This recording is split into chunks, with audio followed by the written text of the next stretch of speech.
Tramita no Congresso Nacional uma reformulação do Código Legal de Mineração do Brasil.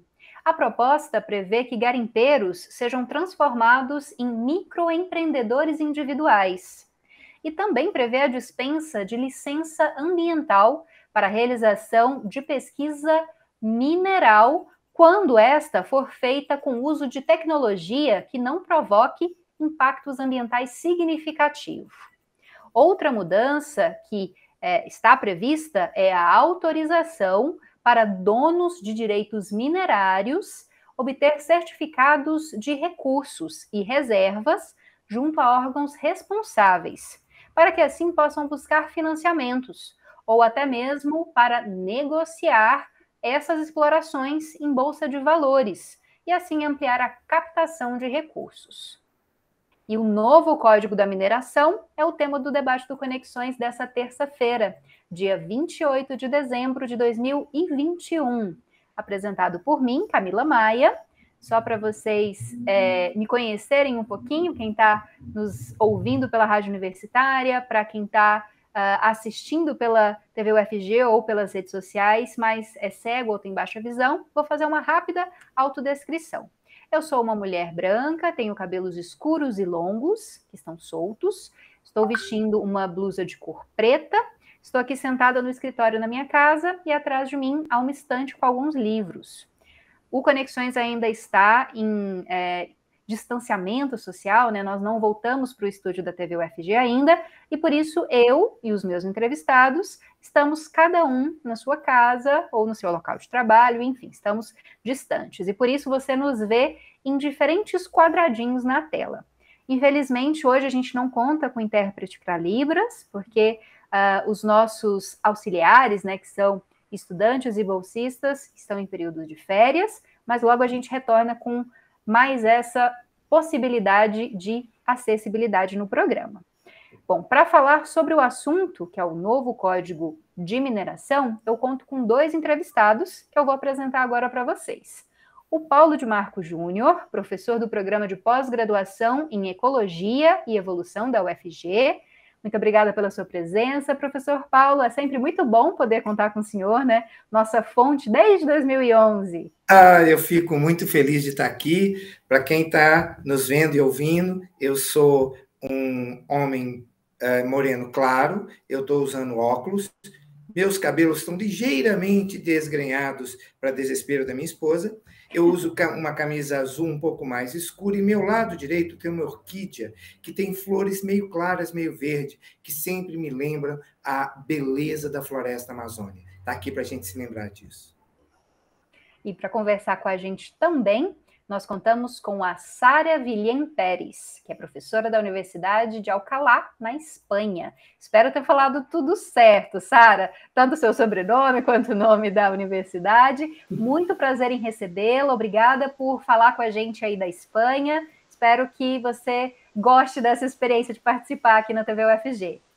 Muito obrigada, Camila. Sim, boa tarde, muito obrigada pelo convite. Sou Sara, sou espanhola, por isso que eu falo um pouquinho diferente o português. E sou uma mulher branca, cabelo loiro, longo, mas está preso agora. Tenho uns estantes com uns livros e umas plantas, um pau-brasil, lá no fundo na minha sala.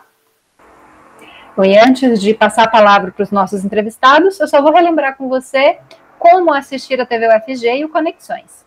A TV UFG vai ao ar no canal 15.1 do Sinal Aberto, 21 da NET Goiânia, no site e no aplicativo, que você pode baixar gratuitamente para celulares com modelo Android, e também nas redes sociais. A gente transmite simultaneamente no Facebook e no YouTube. E é por lá que você pode dar as suas sugestões, fazer críticas ou elogios. Bom, além disso, você pode escutar o Conexões na Rádio Universitária, nos 870M, no site da rádio e no aplicativo Minha UFG. Se você não conseguir assistir ao programa no momento de exibição, às 4h30 da tarde, o vídeo fica salvo lá no YouTube e no Facebook e o programa vira podcast, que fica disponível nos perfis da Rádio Universitária, no Deezer e no Spotify. Bom, já peço desculpas, porque trabalho remoto, né, tem alguns problemas, o principal deles é que sempre há um barulho estranho aqui, eu estou tendo uma reforma ao meu lado, não sei se vocês estão escutando, mas já peço desculpa antecipadamente. Vou fazer a pergunta e parar de falar para vocês pararem de escutar essa britadeira aqui. Queria que vocês avaliassem essa tentativa de reformulação, né, do marco de mineração, esse marco que está em vigor desde 1967, e queria que vocês também, claro, sei que Sara estuda outras, né, tentativas de reformulação dessa área da mineração, se quiser citar também, que fizessem essa avaliação sobre as tentativas de mudança, né, da exploração de minérios no nosso país. Vou começar com a Sara, professor Paulo, daqui a pouco passo a palavra para o senhor. Sara, pode falar para a gente. Oi, obrigada. Bom, o novo Código de Mineração é uma reformulação que favorece a instalação de novos projetos minerários, então facilita esse processo e, com isso, pode permitir que aconteçam danos socioambientais que, em algumas ocasiões, podem ser irreparáveis. Esse código é um reflexo das intenções do governo, né, por avançar medidas que incentivam um modelo de desenvolvimento que coloca no centro os interesses econômicos que acabam favorecendo uma minoria das pessoas sem levar em consideração os prejuízos que vão sofrer uma maioria das pessoas no presente e no futuro, né? Está afetando também os recursos que as gerações futuras podem utilizar. No final, é um modelo que vai favorecer a destruição das florestas e vai afetar a saúde e as sociedades do Brasil. Esta nova reformulação do código está na linha de outros projetos de lei, como a Camila já mencionava, né, que o governo está tentando promover. Bom, acima de tudo, temos um projeto de lei, o 191 de 2020, que foi proposto no governo atual, que tenta permitir a mineração nas terras indígenas. Esta permissão da mineração seria sem nenhuma restrição, mas tem outros projetos de lei também que tentariam permitir ou que foram propostos para permitir a mineração em todo tipo de unidades de conservação, tanto naquelas de uso sustentável quanto naquelas de uso estricto, né? Então, bom, no final é isso, é uma reformulação que pode afetar o dano ambiental do Brasil. Professor Paulo, o que você gostaria de acrescentar? Eu acho legal esse desenho em geral, porque a Sara nos dá a noção dos problemas como acontecem, mas eu queria colocar algumas ideias para quem está nos ouvindo, para a gente pensar a essência também do Estado brasileiro.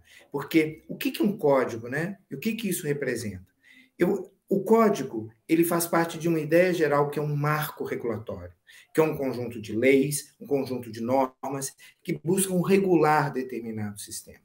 Por que nós precisamos regular sistemas? Porque nós vivemos em sociedade. A existência de marcos regulatórios é a distinção entre a barbárie e a civilização. É uma distinção essencial para que a gente reconheça que nós precisamos de planejar a forma como usamos recursos naturais. E aí, Camila, tem uma coisa que eu fiquei pensando esses dias, que existe um conceito que estava na Rio de 92, por exemplo, que era a ideia de que nós precisamos de algo chamado equidade intergeracional. Isso quer dizer que, enquanto nós estamos usando recursos hoje, eu preciso pensar nas gerações que vão vir depois, que ter uma equidade entre o meu uso e o uso do meu descendente, do filho do meu filho, no futuro. Mineração é especialmente frágil, porque as alterações, como a Sara colocou, são de largo espectro. Não é fácil recuperar áreas que foram alvo de uma atividade de mineração, principalmente se essa mineração é ilegal, predatória. Então, há muita coisa para ser pensada. Mas também tem outra coisa. Às vezes se vende a noção que nós temos um código de 67 e que, portanto, nós precisamos mudar tudo agora. quando, na verdade, a coisa é um pouquinho mais complicada. Esse código teve alterações em 2013, em 2009, em 98, em 2018. Nós tivemos muitas mudanças relacionadas ao código no governo Dilma, no governo Temer e agora no atual governo. É preciso compreender que, por exemplo, algumas das mudanças de uma governança socioambiental. Mas o que está aparecendo agora, então, há algumas forças que buscam usar os recursos de uma forma um pouco mais predatória hoje, sem essa equidade intergeracional, sem essa percepção do uso futuro, essas forças estão muito fortes nesse momento. Isso é um perigo para o futuro, não do momento, mas do Estado brasileiro. E aí tem um componente a mais que me interessa chamar a atenção. A mineração é necessária e há muitos objetivos interessantes da mineração. Por exemplo, se nós queremos produzir uma economia descarbonizada, nós precisamos de baterias elétricas, e baterias elétricas precisam de lítio e nióbio, que são minerados. Então, sim, é um tema que pode ser usado para a construção de algo positivo. Não me parece que isso está acontecendo, a gente vai ter tempo de explorar isso melhor. Mas o debate é um debate importante, porque ele pode, por exemplo, discutir uma economia descarbonizada, que é algo fundamental para a gente enfrentar mudanças climáticas no futuro.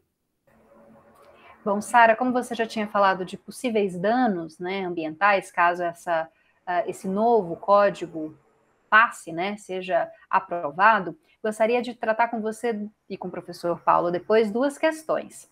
Esse texto ele vai autorizar, né, autorizaria automaticamente a exploração de lavras sem que houvesse controle da Agência Nacional de Mineração, né, que é o órgão que regula essas concessões. E também vai retirar da Polícia Federal e do IBAMA, o órgão, né, de meio ambiente, o papel de fiscalizar adequadamente e punir possíveis crimes ambientais.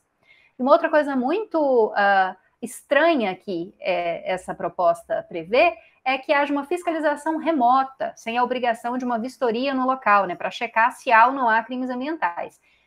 Você poderia explicar para a gente o que isso pode gerar ao meio ambiente, né, e às comunidades que vivem nesses locais? Inicialmente, vamos falar do meio ambiente, depois a gente fala das comunidades, porque eu acho que senão a resposta vai ficar muito longa, né, Sara? Tá. Sim, o novo texto permite que a pesquisa mineral aconteça sem licenciamento ambiental quando ela não for provocar impactos ambientais significativos. Só que não detalha exatamente o que significa isso, né?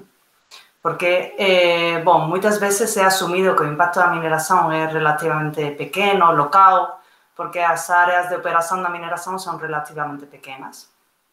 O que acontece é que essas áreas não são as únicas que estão sofrendo os impactos. O impacto da mineração vai muito além das fronteiras das operações minerárias, né? Por exemplo, na Amazônia tem sido demonstrado em artigos científicos que a mineração aumenta o desmatamento muito além das fronteiras de operação. Porque junto com a mineração vem estradas para transportar os materiais, para transportar as pessoas que vão trabalhar nos projetos, vem um aumento da urbanização para albergar todas essas pessoas, né, que são desplaçadas na região, vem outras infraestruturas para processar os materiais, e tudo isso gera uma perda de floresta muito além dos limites das áreas de operação que são licenciadas. Tem um estudo científico, por exemplo, em 2017, que demonstra que essa perda de floresta chega a afetar até 70 quilômetros além dos limites das operações de mineração. E que, com todo esse impacto, todo esse desmatamento, o desmatamento promovido pela mineração na Amazônia é o 9% de todo o desmatamento que acontece na Amazônia.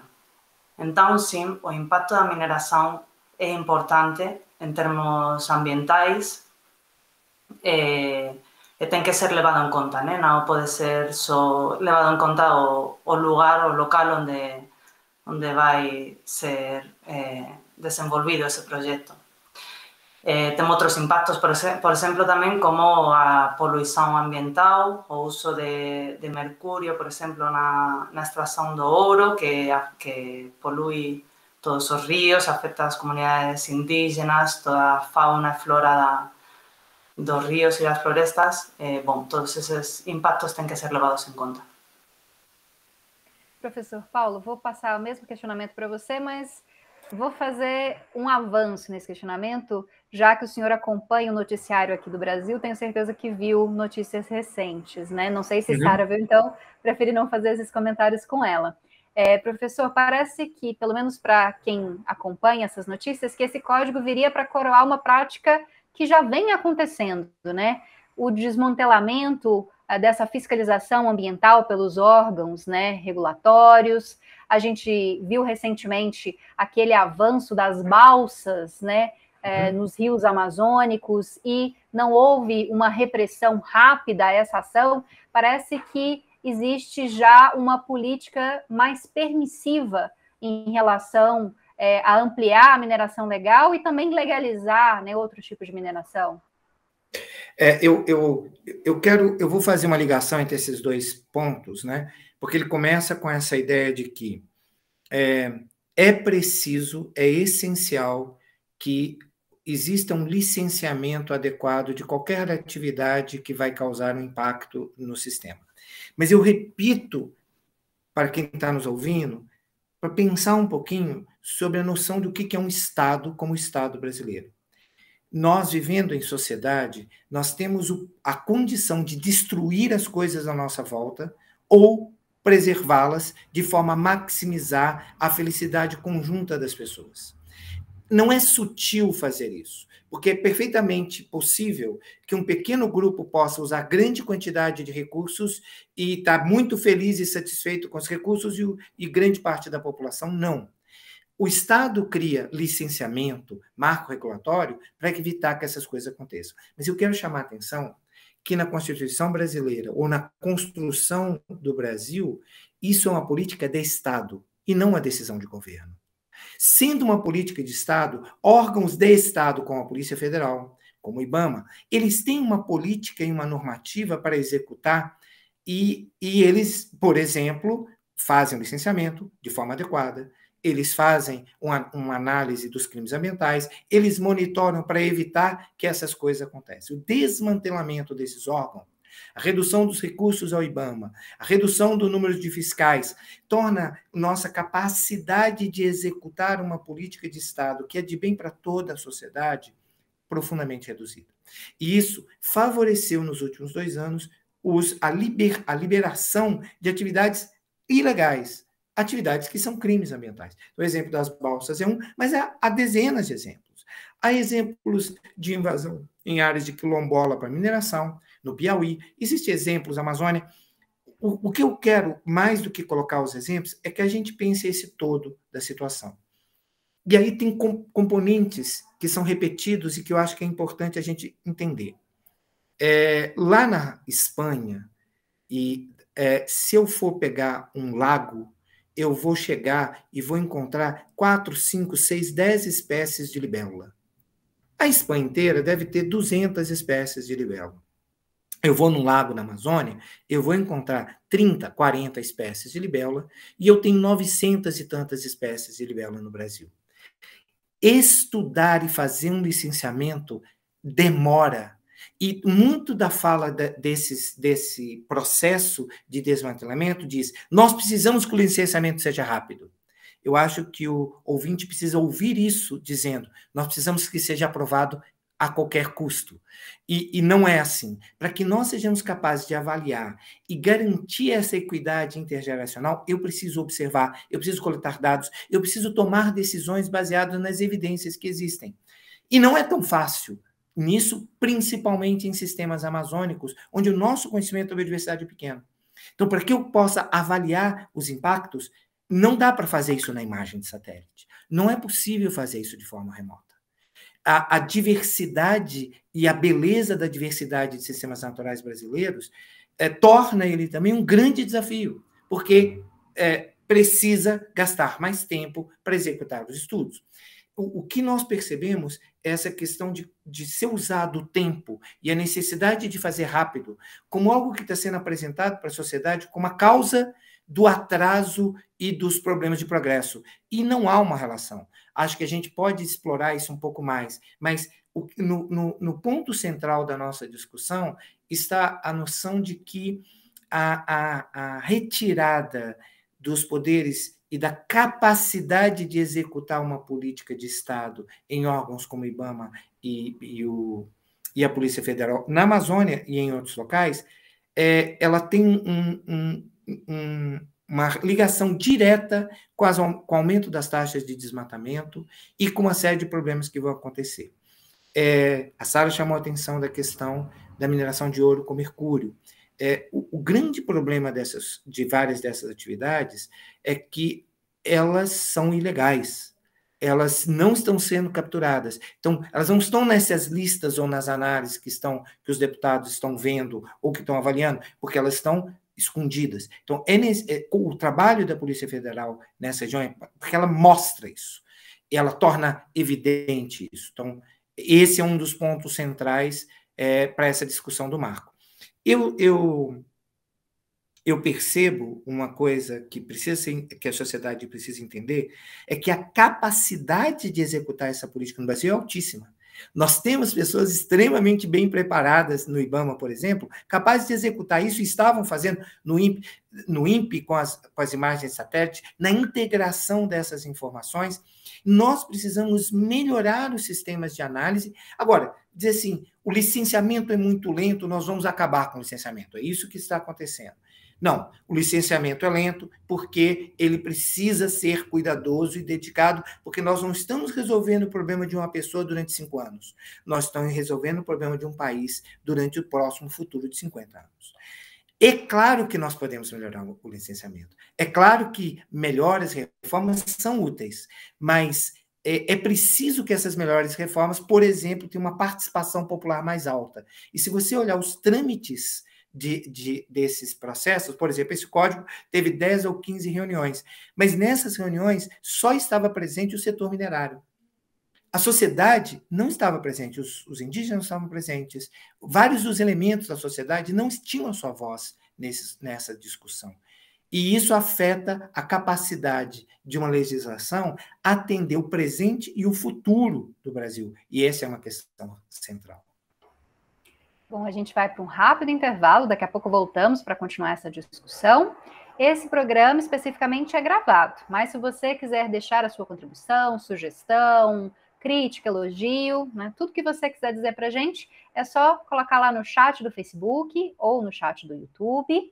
Aqui embaixo vai aparecer uma tarjinha com as nossas redes sociais, também temos Twitter, Instagram, então segue a gente lá, acompanha o nosso conteúdo e também participa.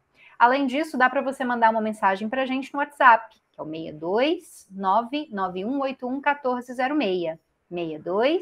62991811406. Não sai daí não, porque é bem rapidinho, a gente já volta.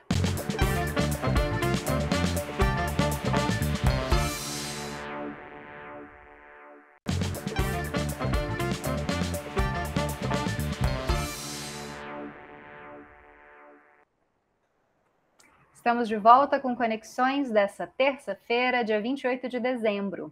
Eu sou a Camila Maia e fico com vocês aqui na TV UFG e aqui na Rádio Universitária até às 5h30, debatendo o novo Código da Mineração no Brasil. Estão conversando comigo o professor Paulo de Marco Júnior, que é do Programa de Pós-Graduação em Ecologia e Evolução da UFG, e também a Sara Vilhém Pérez, que é professora da Universidade de Alcalá, na Espanha. Bom, vou retomar já com vocês o nosso tema. Vou começar com o professor Paulo dessa vez, Sara, para a gente mudar um pouquinho a roda da conversa. Professor, eu vou continuar no assunto que a gente começou a falar no bloco passado, vou mudar aí uma questão de lugar, né? Ela estava prevista mais para o fim do programa, mas é porque a gente está falando dessa legalização, né, de práticas que envolvem a mineração. Por essa nova proposta, os estados e os municípios, eles não vão precisar necessariamente da anuência para a extração mineral. E os pedidos de autorização de pesquisa para concessão de lavra e registro de licenciamento eles vão ter uma aprovação tácita, se não houver uma resposta da Agência Nacional de Mineração em 180 dias, né? Ou seja, se houver esses pedidos de autorização de pesquisa, de concessão de lavra e de registro de licenciamento, não houver resposta em 180 dias, eles vão ser aprovados tacitamente. Professor, isso pode levar a uma legalização dos garimpos ilegais, que a gente sabe que existem muito no Brasil. Os garimpeiros vão se aproveitar dessa possível brecha para legalizar modelos que não são os melhores para a preservação do meio ambiente, para os povos que vivem naqueles locais?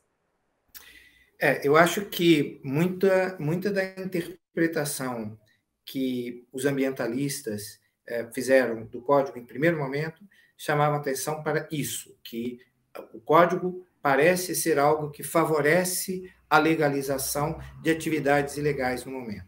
No entanto, eu acho que há vários pontos no que você falou que nós temos que olhar com cuidado. Primeiro,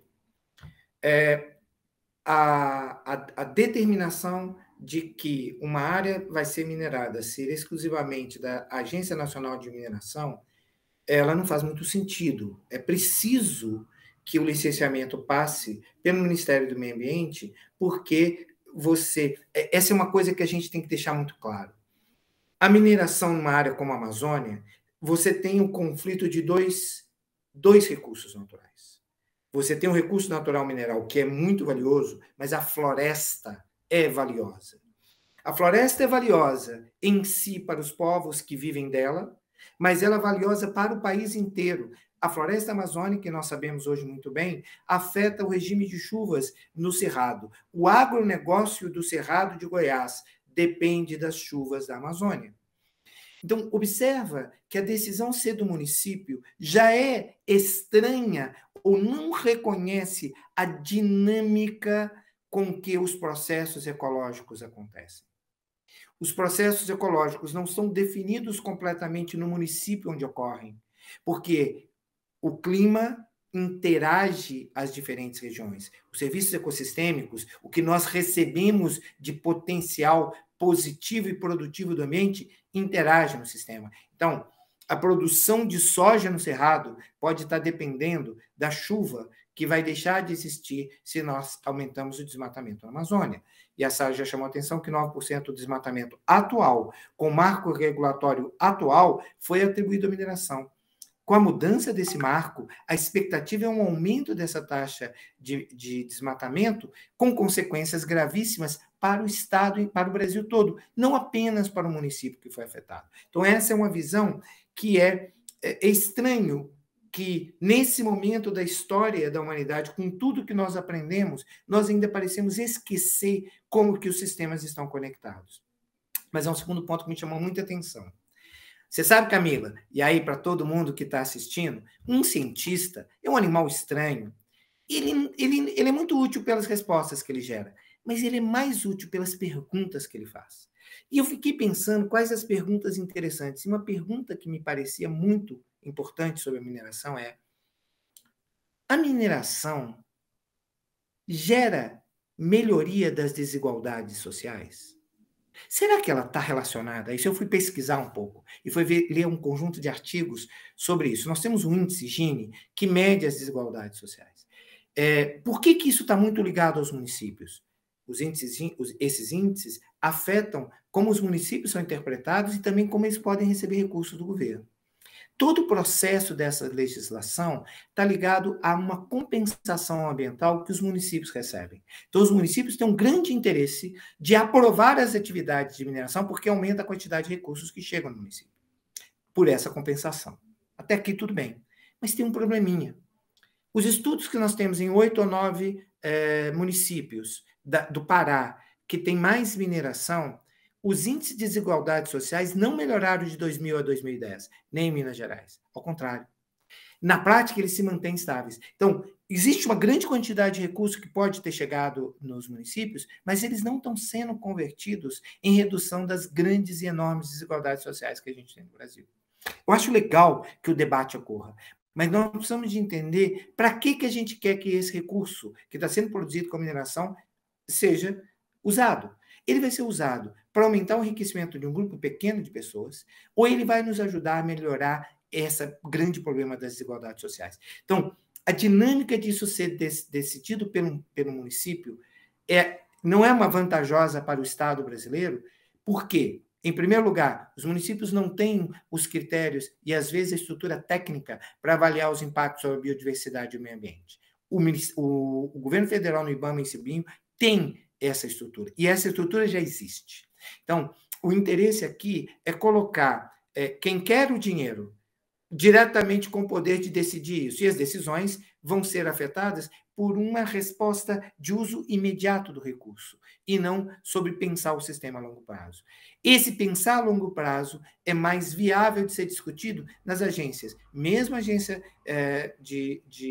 a agência mineral, a ANM, né, e o ICMBio e o IBAMA, que são órgãos que têm técnicos preparados para fazer esse tipo de avaliação. De novo, o tema é a desregulamentação dos sistemas de licenciamento que existem no Brasil. Sara, quero a sua avaliação também sobre isso, né? Sobre essa possibilidade de legalização de práticas, né, de garimpo ilegal, que ocorrem e que deveriam ser combatidas, mas que podem acabar levando a melhor, né? Caso haja essa aprovação tácita que prevê essa nova regulamentação.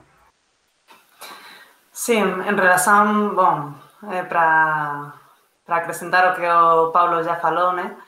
Minha preocupação com essa aprovação tácita também é que a Agência Nacional de Mineração pode não ser capaz de processar todo o volume de pedidos que podem ser feitos num momento dado, né? Porque estas mudanças do Código de Mineração também fala que os títulos minerarios passam a ter um valor que poderá ser usado como garantia em financiamientos ou em bolsa de valores.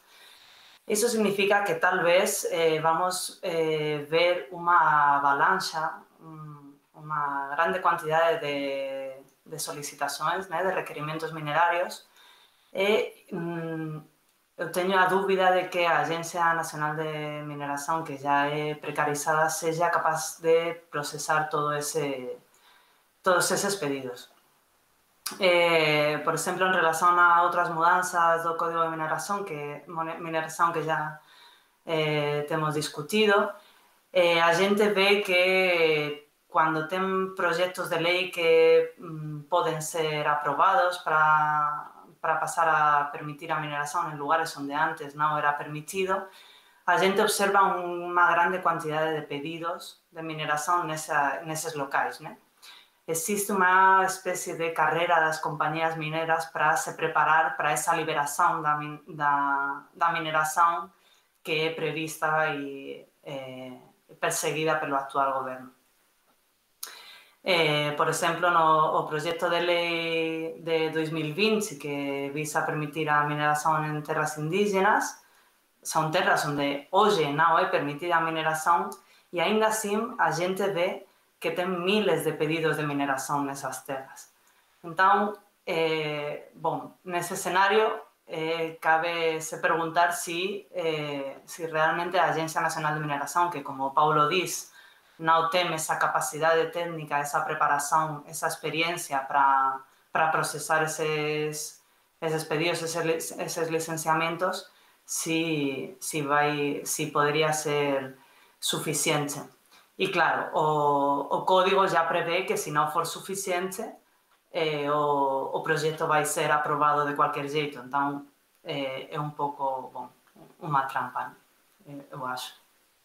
Bom, eu vou interromper a nossa discussão só um pouquinho, porque a gente tem que ir para um rápido intervalo comercial, mas daqui a pouco a gente retoma essa discussão sobre o novo Código da Mineração no Brasil.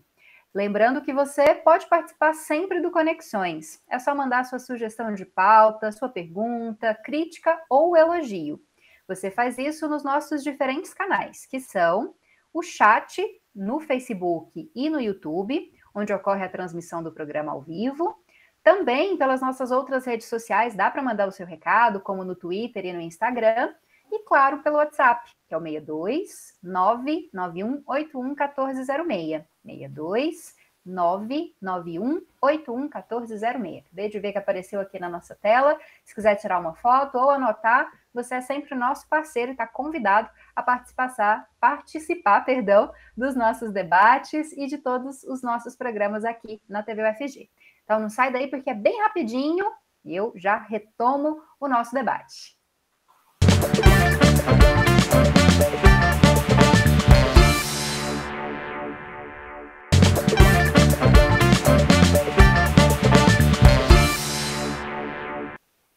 Estamos de volta com o nosso debate dessa terça-feira, dia 28 de dezembro, nosso último debate desse ano de 2021, e o tema é, como sempre, relevante. Nós estamos conversando sobre o novo Código da Mineração. E os nossos dois entrevistados de hoje são o professor Paulo de Marco Júnior, que é professor do programa de pós-graduação em Ecologia e Evolução aqui da UFG, e também a Sara Villén Pérez, que é professora da Universidade de Alcalá, na Espanha, que está falando diretamente da Espanha com a gente aqui para analisar esse Código da Mineração. Sara, queria retomar algumas questões que a gente já discutiu no bloco anterior e que falam a respeito, né, dessas alterações que essa proposta está colocando agora no cenário. Segundo esse texto, a mineração e o garimpo vão se tornar atividades prioritárias, em detrimento da proteção dos direitos dos povos indígenas, e isso pode impedir o reconhecimento de territórios tradicionais e também a criação de unidades de conservação, se houver interesse de mineradores nessas áreas. O que isso pode significar, Sara, para os povos indígenas, para a demarcação de áreas de conservação? E o que você acha de sobrepor o direito à mineração sob o direito dos povos indígenas e também outros povos originários dessas regiões? Sim. Bom, o texto efectivamente coloca as atividades minerais como prioridade nacional na ordenação do território, na justificativa de que existe uma rigidez locacional das jazidas. Isto significa que as jazidas minerais se encontran num local fixo e é impossível mudarlas de lugar, explotarlas num outro local. O que parece que non se entende é que a sobrevivencia das populações tradicionais indígenas, assim como de outras questões importantes, como as espécies de fauna e de flora, tamén é ligado ao territorio. Elas non consiguen persistir sen ese territorio. Por exemplo, as especies de fauna e de flora, por exemplo, un pasariño, ten unha distribuición que depende de factores ambientais, isto é, pois, do clima específico de unha región, das condições do solo, dos conjuntos das outras especies da vegetación, das outras especies que ten por lá e con as que ela interage. E esas condições, ás veces, son moito restritas a localidades específicas. Por exemplo, pode ter unha especie que acontece que ocorre só nunha serra e, justamente, se tiver intereses minerarios nesa serra, ela pode verse moito ameazada, né?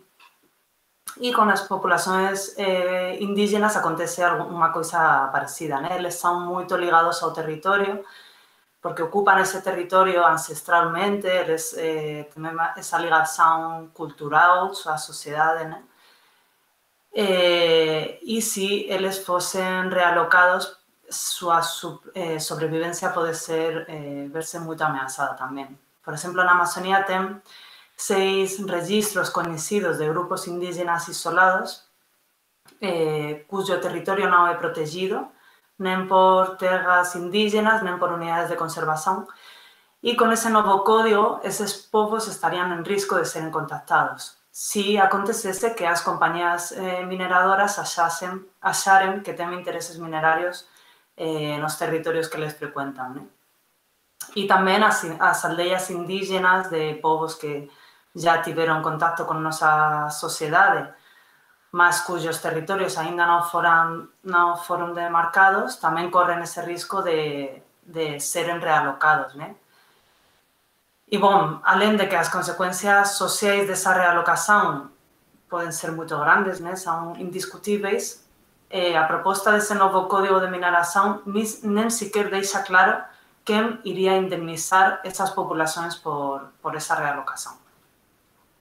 Bom, vou passar a palavra para o professor Paulo, para ele também agregar um pouco a essa questão. Daqui a pouco a gente finaliza com a nossa última questão para a professora Sara e para o professor Paulo. Estou com alguns trava-línguas hoje, professor, errando os nomes aqui, professor. O senhor quer acrescentar algo, né? Essa explicação tão importante que a Sara fez, né? A respeito dessa sobreposição de direitos, né? O direito a minerar sendo mais importante do que o direito à existência desses povos. Há muitos componentes nessa discussão. Eu gostaria de desenvolver 3 ideias o mais rápido possível. Uma delas é evidente que o subsolo é da Estado brasileiro e não apenas de um conjunto de corporações. Então, os benefícios que nós esperamos receber de um processo de mineração, eles precisariam estar sendo distribuídos na sociedade de uma maneira muito mais equitativa do que ele efetivamente é. Então, essa luta entre direitos, quando se coloca como direito à mineração, não é tão simples e me parece muito estranho, mas eu acho que tem um componente muito interessante a ser usado nessa discussão, que é o seguinte: o uso de um recurso minerário agora parece vender à sociedade a ideia de que vou levar um lucro e uma vantagem social em grande aspecto, apesar de uma perda imediata. E se esquece que o uso do recurso é resultado de tecnologia. A tecnologia para usar o recurso pode ser menos impactante ou mais impactante. Nesse momento, se buscam estratégias que são muito impactantes e voltadas a ter um retorno imediato. Ser capaz de olhar esse recurso e imaginar, vamos investir em tecnologias de uso mais sustentável e desenvolver isso antes de iniciar, não parece estar na agenda dessa atual discussão. E isso é estranhíssimo. É claro que isso não é tão estranho quando você pensa que o investimento em ciência e tecnologia hoje no Brasil é muito pequeno.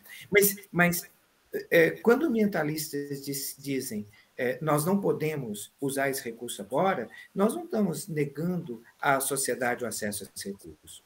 Nós estamos dizendo nós precisamos investir em estratégias nas quais mesmo o uso da mineração pode ser feito de mais sustentável. Se você comparar 100 anos na história da mineração, você vai ver uma diferença absurda na forma de usar recursos naturais. O que pode acontecer com 30 anos se nós investimos em buscar estratégias mais efetivas? Como eu já discuti aqui, existem algumas discussões sobre mineração, como o nióbio e outros minerais que podem ter um grande aporte para uma lógica de uma economia descarbonizada que nos interessa como nação. Agora, da forma como é feita, inclusive chamando a atenção de que a construção desse processo de código teve uma participação muito pequena da sociedade brasileira, e as consequências são sérias. Agora, o outro lado, só reforçando com números, e aí vou falar números inéditos, Camila, de um artigo que está sendo preparado para a publicação, para suportar o argumento da Sara, que é o seguinte: se nós pegarmos as unidades de conservação brasileira hoje, elas juntando as unidades de conservação da Amazônia, elas preservam 63,5% das espécies de vertebrados ameaçadas de extinção. As que são construídas para conservar a biodiversidade. Se eu incluo as terras indígenas, isso sobe para 76%. Ou seja, as terras indígenas têm um papel fundamental na conservação da biodiversidade. E aí me preocupa uma coisa. Quando eu incluo as mudanças climáticas globais, as unidades da conservação da Amazônia que existem só preservam 25% das espécies. E as terras indígenas aumentariam de 25% para 49%. Isso quer dizer, existem outros problemas que vão vir à frente que nós não estamos preparados para responder. E a terceira visão disso eu acho que muito das pessoas que estão assistindo essa nossa discussão já tem essa noção. O desmatamento da Amazônia afeta a chuva no Centro-Oeste. O desmatamento da Amazônia afeta a produção de alimentos no Brasil. Então, nós não estamos trocando o solo da Amazônia por mineração. Não, nós estamos trocando uma grande quantidade de coisas que afeta todos nós como cidadãos brasileiros por um conjunto de vantagens que vai ser vantajoso a um grupo pequeno de representantes da nossa sociedade. Lembrando, não existem evidências que nós temos de todos os estudos que mostram a mineração como um processo que distribui renda. É um processo que tende a concentrar renda. Bom, para finalizar, Sara, a gente percebe que, por tudo que você e o professor Paulo disseram, existe uma diferença entre o que o governo tem dito internacionalmente, né? A gente sabe que 2021 foi um ano marcado por grandes encontros que trataram do clima, né, como a COP26, por exemplo, e que há todo um discurso de que as coisas aqui estão bem, de que está tudo sendo preservado, que nunca foi tão bom assim. E também existe uma promessa de que o governo vai continuar mantendo, né, os níveis de desmatamento controlados, vai manter o nosso meio ambiente preservado, já que é uma das questões mais importantes nesse momento, né, para evitar aí mais catástrofes, né, climáticas. Mas, como eu disse antes, existe uma diferença, né, entre o que o governo tem dito internacionalmente e esses projetos que tem apresentado em relação a, por exemplo, mineração. Sí, o Brasil é signatário desses acordos internacionais, né, que tem a ver com redução do desmatamento, redução das emissões de carbono, mas também de acordos que têm a ver com a proteção dos povos indígenas. E essas mudanças no Código de Mineração inviabilizam o cumprimento das obrigações legais e destes acordos do que o Brasil é signatário. Por un lado, como a xente já falou, né, a mineración ten consecuencias devastadoras na perda de floresta, por esa questão de que abren estradas e aumenta moito o desmatamento, unha percentaxe moito importante do desmatamento que acontece decorrente da mineración. E cando esa floresta é perdida, né, esa floresta é un grande armazén natural de carbono. Cuando es derruida, ese carbono es liberado a la atmósfera, ¿no? En forma de dióxido de carbono, aumenta o efecto estufa y aumenta o aquecimiento del planeta. Y también, como a gente comentou, a reforma ameaça as populações indígenas, que o Brasil tem se comprometido a proteger, ya que prevé esa posibilidad de que os intereses mineros sejam priorizados por cima das necesidades dos territorios indígenas. Então, bom, pegando un pouco o argumento tamén que o Paulo falou, esas consecuencias negativas son negativas para o mundo todo, mas tamén poden ter prejuicios económicos específicos para o Brasil, né? Porque venden unha imaxe moito negativa no ámbito internacional. Por exemplo, ás veces ten presións cuando existen acordos entre o Brasil e outros actores internacionais, como já teve con a Unión Europea, e un monte de cientistas se juntaron para pedir á Unión Europea que o Brasil só asignara acordos considerando eses estándares de sustentabilidade, né, do Brasil. Então, é muito importante para o país manter esses acordos e para o mundo colocar esses requisitos. Professor Paulo, peço suas considerações finais também a respeito desse assunto, porque o nosso tempo está terminando, mas a gente deve continuar falando sobre mineração e também sobre essas outras tentativas, né, de aumentar a prática mineira aqui no Brasil. Eu acho maravilhoso que nós estejamos aqui numa TV, na Universidade Federal de Goiás, discutindo um tema como esse. E a reflexão interessante a ser tomada se nossa política com relação à mineração tiver que ser formatada por causa de pressões externas, nós deveríamos considerar que nós falhamos miseravelmente como nação.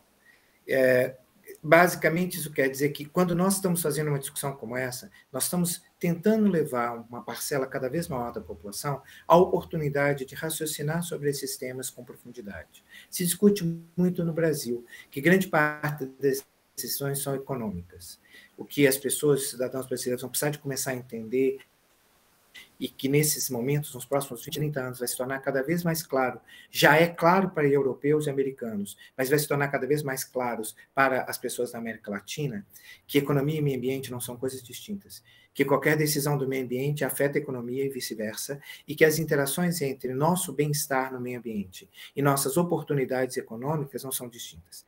Enquanto nós, como nação, não fomos capazes de compreender isso, dificilmente nós vamos tomar boas decisões, como decisões relacionadas a um sistema de códigos, como o Código de Mineração. Evidentemente Isso significa a necessidade de que a gente entenda isso de uma forma mais ampla, de que mais cidadãos tenham uma compreensão dos problemas que a gente enfrenta. É interessante perceber que os grandes gestores que estão lidando com a economia com um peso desproporcional, os grandes empresários sofrem as pressões a partir dos acordos internacionais que a Sara falou.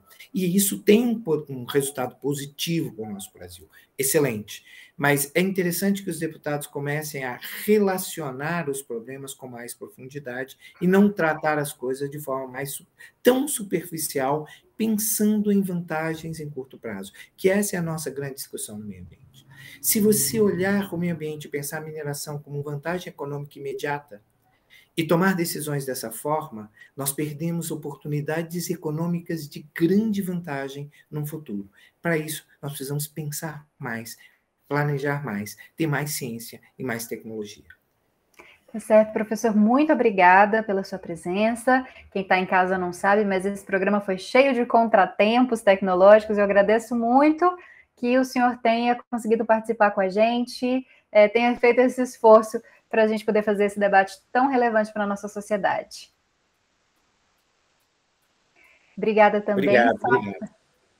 Muito obrigada também. Sara, seja bem-vinda ao Conexões. Muito obrigada por também ter se esforçado com a gente para finalizar esse programa e dar a oportunidade das pessoas conhecerem mais sobre, né, a mineração no Brasil, sobre os impactos dela. Espero que a gente possa contar com você também em outros momentos aqui no programa.